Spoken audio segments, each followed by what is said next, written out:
Salut tout le monde et je suis très content de vous retrouver sur votre chaîne dédiée à la formation sur les logiciels de statistique, les logiciels de cartographie et les logiciels de mine. Et aujourd'hui nous allons parler d'un sujet en rapport avec les forages géologiques et plus précisément sur les tables de forage géologiques. Ces tables-là, comme vous le savez, sont de différents types avec des significations différentes. Et ces tables-là qui accompagnent les forages géologiques nécessitent d'être compris par tout géologue désirant participer dans des travaux de forage géologique.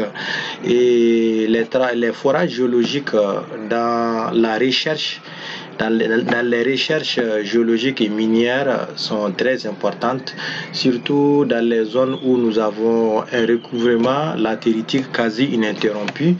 Donc, dans ces zones-là, l'une des façons, pour ne pas dire même la seule façon d'accéder aux formations sous-jacentes, aux formations qui sont dans le sol, reste ces forages géologiques. Donc aujourd'hui, nous allons parler des tables des forages géologiques. Donc avant de rentrer dans le vif du sujet, j'invite pour tous ceux qui sont nouveaux sur la chaîne de s'abonner afin de ne plus rater nos cours. Donc nous allons rapidement commencer. Nous allons voir d'abord ce que l'on appelle la table Collar. La table Collar, dans la table Collar, nous avons des informations sur la position des forages. Et voici un exemple de table Collar pour deux forages. Donc, voici dans cette table, vous pourrez remarquer qu'il existe des entêtes comme Hole ID. Hole ID qui signifie l'identification du trou. Généralement, même les gens qui sont francophones utilisent surtout les termes anglophones. Voilà, c'est des termes qui ont été généralisés dans les travaux. Donc, il faudrait les comprendre dès le début. Donc, le Hole ID qui signifie tout simplement l'identification du trou. Et quelle que soit la table de forage que vous allez prendre, cette colonne existe toujours parce que toutes les informations qui sont dans les tables se rapportent au forage. Donc, par exemple, quand vous prenez notre premier forage qui a été nommé BKO 001, oui, nous avons ces coordonnées X, Y, Z, E, la profondeur. Vous-même, vous voyez que X, Y, Z, ça fait référence à la position.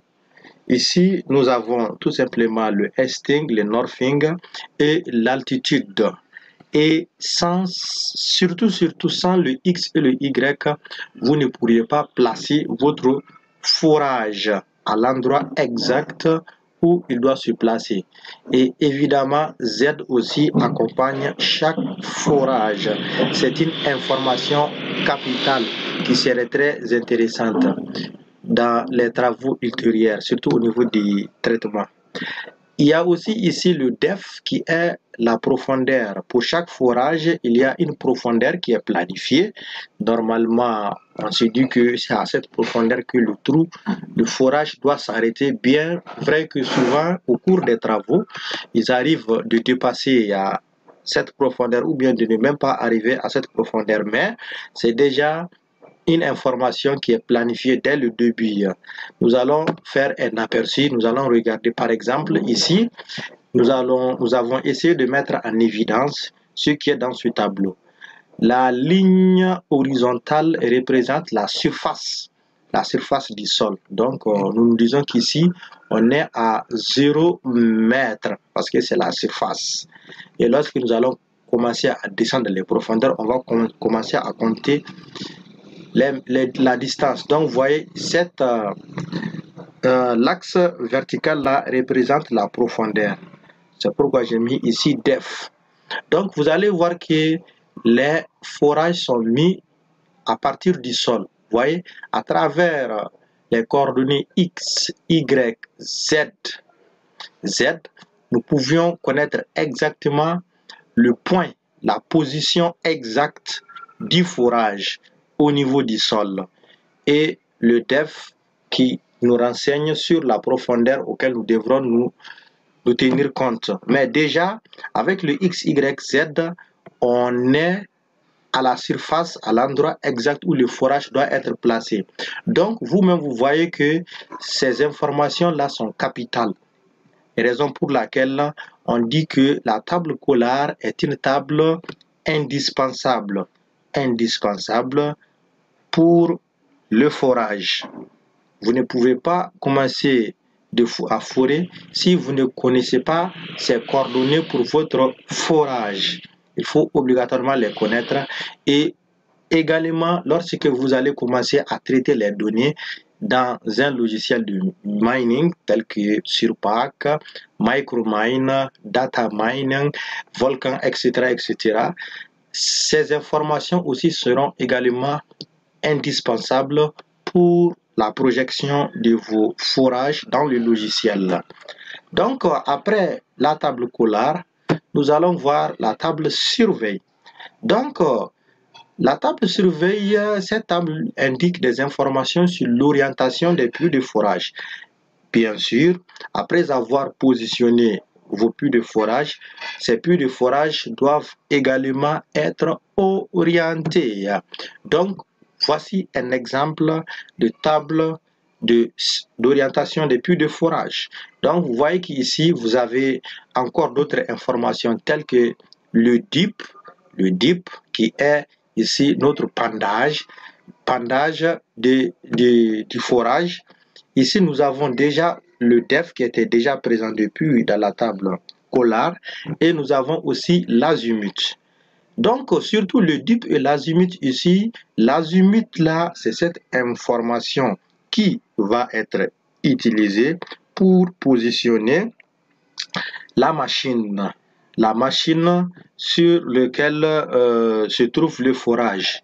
Donc, vous allez positionner cette machine avec l'azimut, et lorsque vous avez positionné la machine avec l'azimut, vous allez encore utiliser le dip pour positionner le forage.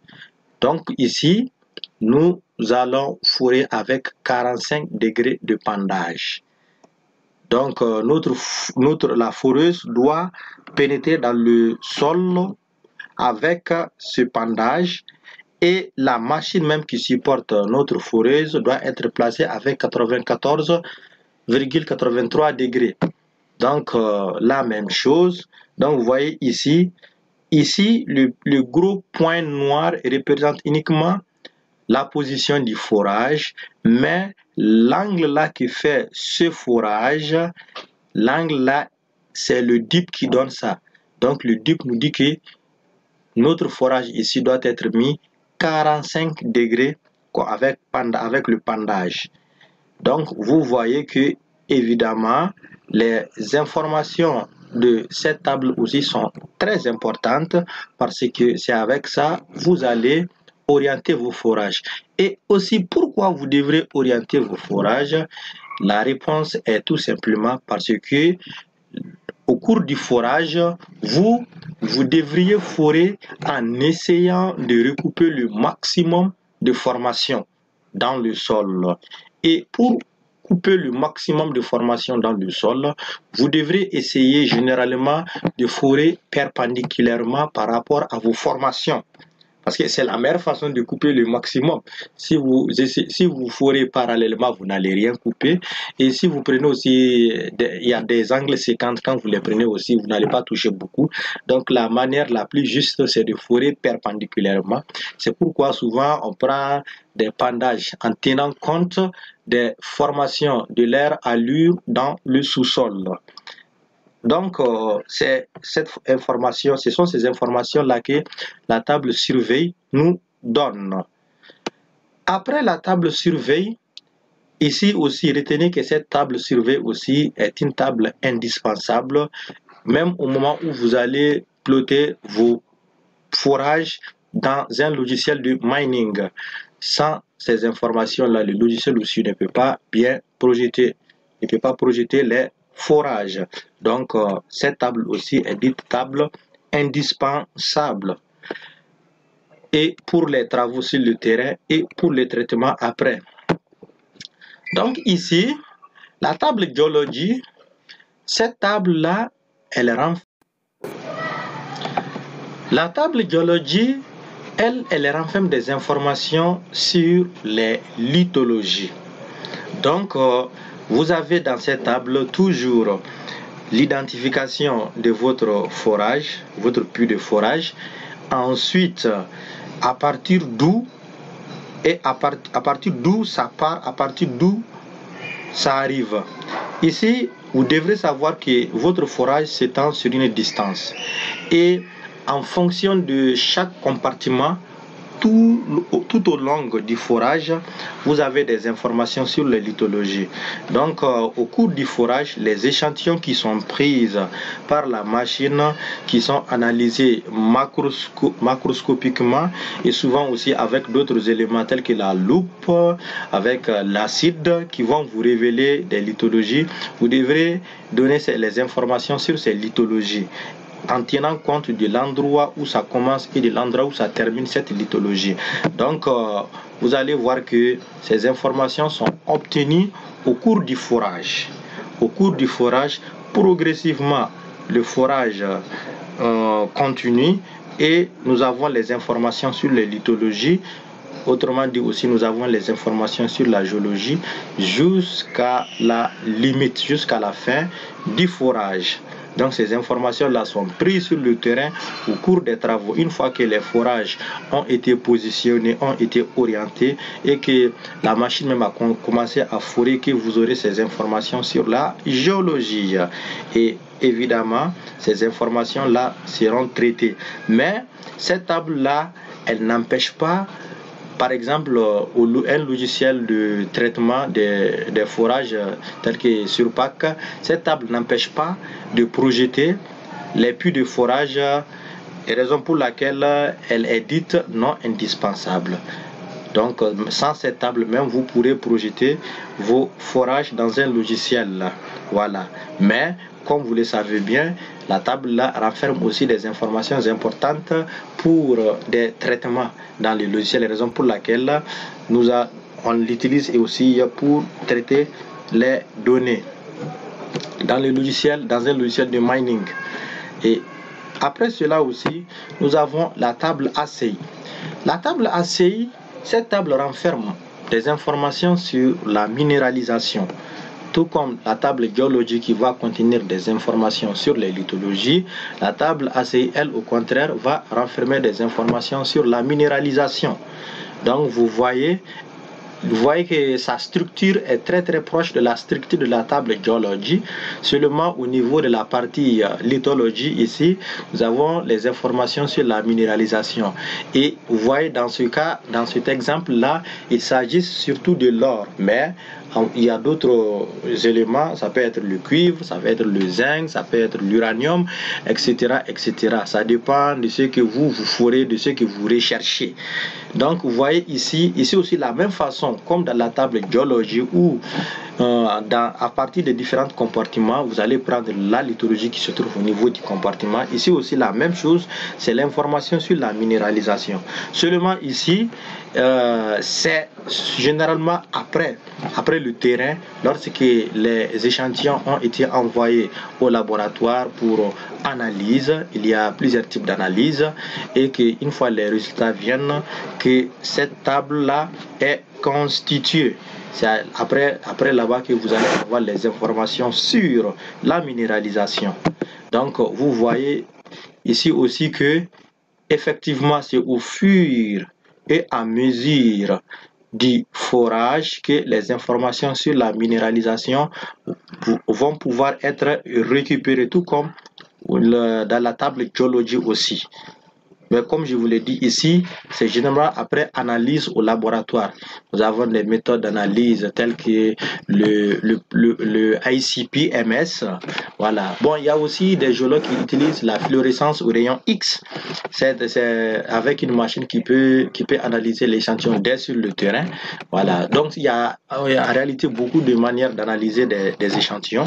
Voilà. Donc, chaque compagnie a sa façon d'analyser les échantillons. Mais savoir seulement que c'est après analyse d'échantillons que cette table-là est constituée avec les informations sur la minéralisation. Donc voilà grosso modo les 4 tables de sondage géologique que tout géologue ou toute personne désirant travailler, surtout dans l'exploration, doit comprendre avant de commencer à forer. J'espère que vous avez compris et s'il y a des questions, vous pouvez nous les écrire dans les commentaires. La prochaine fois, nous allons commencer à voir comment traiter les informations de ces tables-là dans un logiciel de mining. Merci et à la prochaine.